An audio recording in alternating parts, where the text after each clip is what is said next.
Yeah, so first let me talk about what my exact role is.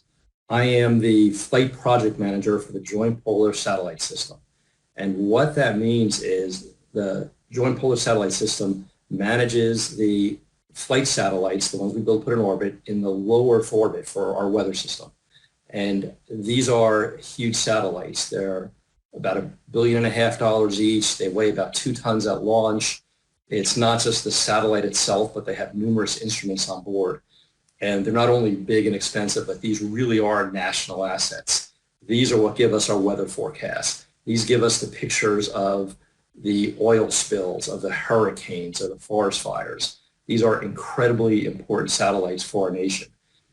And it's critical that we stay focused to make sure that we launch these satellites as needed. We have 2 in orbit right now for which we support sustaining engineering, but we have 3 more in development, one of which will launch in 2 years, another will launch between 2025 and 2028, and another which is going to launch between 2028 and 2032. So we really have to stay focused to make sure that these will launch when we need them. These satellites in orbit, they wear out. You have to replace them. And therefore, we have to make sure that they're ready when they're needed to be ready. The problem we faced was a few months ago where we're having a problem with one of our contractors, where there were a series of process and safety escapes. We had seen these occurring last year, and we started to address them, but then this last spring, it really started to pick up, and we're seeing more and more of these escapes. Now, fortunately, no one was hurt. There was no hardware seriously damaged, but we saw more of these happening, and they're resulting in downtime of anomaly review boards and various activities where it's just interrupting our flow, where we can't make progress on building these satellites. And worse, if this continued at the pace, someone was going to get hurt or some hardware was going to be seriously damaged. We had to take action. We worked with our vendor, we pointed out these problems, and they agreed. They agreed that what was happening was unsustainable, and they rightfully called the stand down. They said, we're going to stop working on all hardware for a period of time until we can get a corrective action plan in place where we can make these corrections so that we can work safely on the hardware. This is where our role came into it more. So we helped them along the way. It wasn't just them reacting, it was us working together as a team. We worked to make sure we could identify what these issues were that they needed to address to start working these problems. But I also looked at short-term goals, 2 to 3 months out, and also long-term for a year or two, because these are systemic problems. It wasn't something that just happened. We worked very closely with them during that stand down, and it wasn't just our project. Another project, a Goddard project, was affected by the same vendor. So we brought in not only ourselves, our sister project, but also our mission assurance team.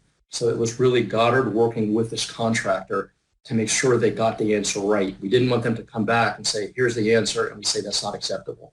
So we iterated almost every day to make sure there was a good answer.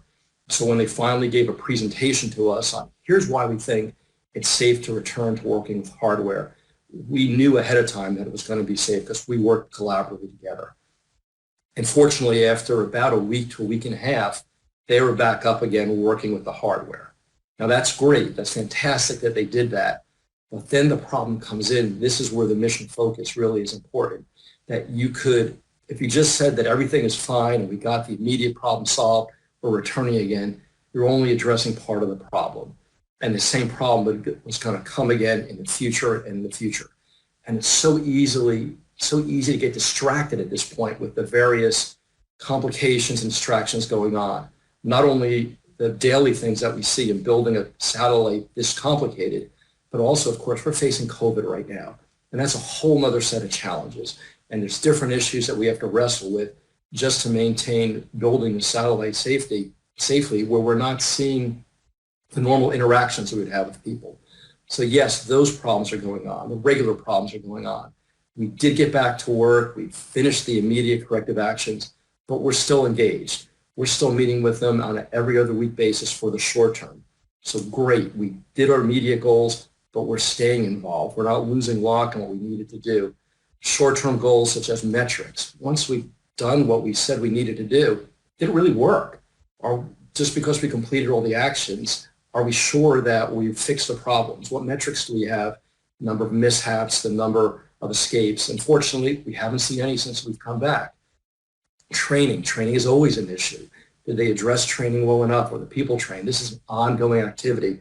It's not just train and be done and check a box. It's really viscerally understanding that you know your role, you know what needs to be done, and that we as a team can work together. Staffing, do they have the right people in place? All of these are short-term goals over the 2 or 3 months. As I said, we're meeting every other week discussing these to make sure we stay with it. And then there's the long-term goals, looking at how this systemically fits in with the company. Do the changes they make fit in with their headquarters program? Do the staffing changes that they need for the long term, are they set up correctly? And not only what are they doing, but how does this flow back into our team?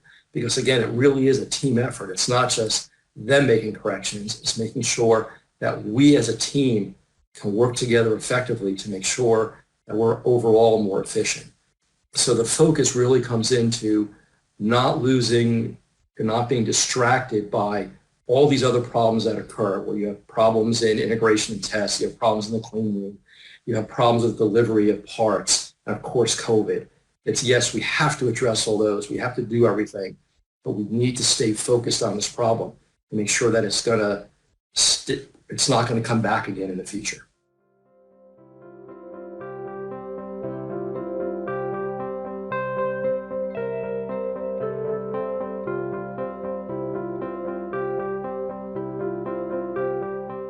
One of the problems of staying mission focused is you have so many different distractions going on. You know the problem and you may solve that problem, but you may not go deep enough and make sure you're staying with it. There are usually many different facets. It's not just one thing that causes a problem. You have to look at those underlying factors. So yes, you may take the immediate corrective action, you're back working again, but what else led to it? Often there's other systemic problems, there's contributing factors, the term we use, that may have led to that. Are we addressing those contributing factors to make sure that they're not going to happen again and come up and bite us somewhere else? And it's not just a matter of staying focused on the one problem. You have to look at the entire problem of everything that led up to it to make sure that we've not only captured the immediate cause, but look at the other root causes that could have led to this and contributed to this. And it may not get the same problem next time. We may see it a different way. So we got to really make sure we fix the whole problem and staying that focus to know where you need to be in the end to make sure you address all these issues. Again, our mission, we may be launching our last satellite 12 years from now. So we need to make sure that the problems that we fix today are not going to come back in 4 years, 6 years, 8 years. It's a little bit of a unique problem, but we have to take that immediate view and also a very long-term view, much longer than most missions are used to.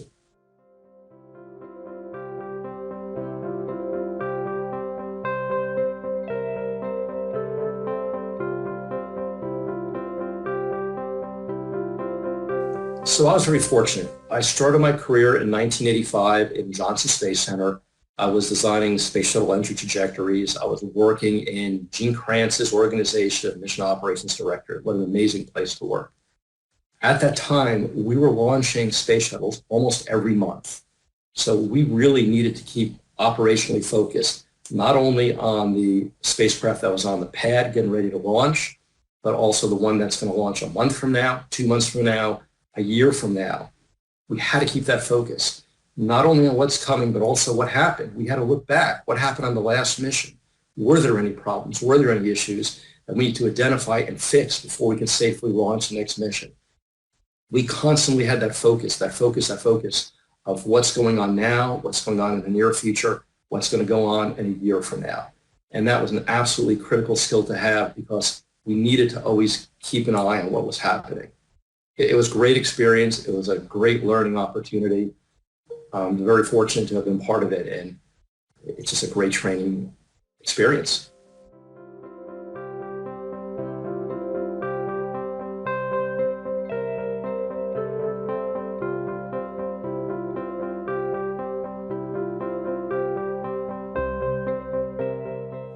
It's really more than just the advice of a project manager, program manager. It's even also for the first, we are in an incredible job. We have such a fantastic opportunity. The things that we get to do, people would kill for our jobs. I mean, I've been so fortunate of designing space shuttle entry trajectories. I was the mission operations manager for the last Hubble servicing mission. I was just deputy project manager for an instrument put on space station to use lasers to measure tree heights to inches. And now I'm the project manager for JPSS. What a great opportunity. Enjoy these opportunities, take advantage of these opportunities, learn from every opportunity you have, and not only enjoy it, but be curious. Ask everybody around you, what's going on? Ask the scientists, what's going on with this mission? They love to talk about the science, and it's fascinating. Be curious, be interested, learn, ask everyone. You never really know which one of these experiences are going to help you down the road, but they all collectively add up to make you a better person, and it's fun.